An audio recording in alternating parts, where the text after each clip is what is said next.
Esu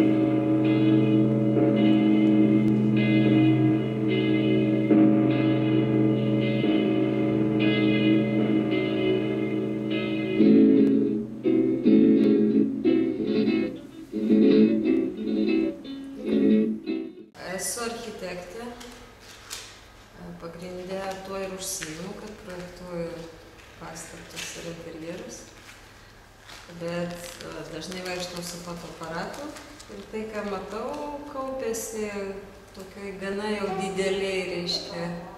dideliame archyve nuotraukų ir čia šitoje vietoje nutariau parodyti. Tai architektūra tai toks dalykas, tai iš dalies profesija, iš dalies gyvenimo būdas, iš dalies mąstymo būdas, tai architektas architektą mato iš toli, susišneka ir tas yra, aišku, kad tas yra pagrindinė mano sritis, ta, kurią žinau, ir plus yra kažkiek platesnė visą tai, kas susijęs su vaizdu, reiškia, vienu ar kitoj formai. Nuotraukos tame tarpe. Tiesiog besisukant su fotoaparatu aplink save, tai nėra kažkas, ta prasme.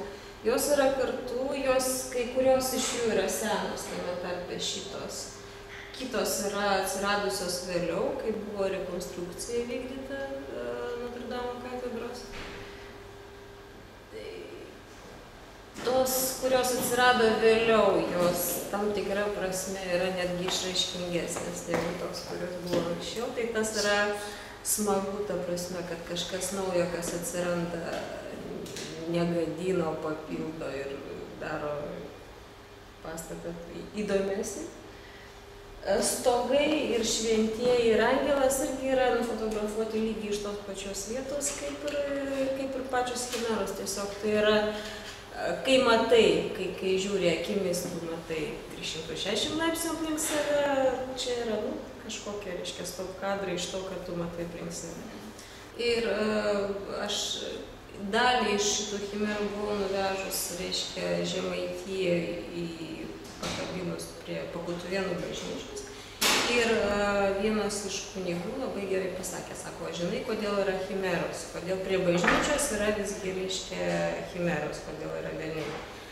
Todėl, kad žmonės neužmirštų, kad net ir būdami bažnyčiai, kad blogis ir, reiškia, ir piktai visuomet yra šalia, kad būtų ta lygsvara ir kad visuomet prisimint, kad, reiškia, yra gera, yra blogai, visą tai yra labai labai arti.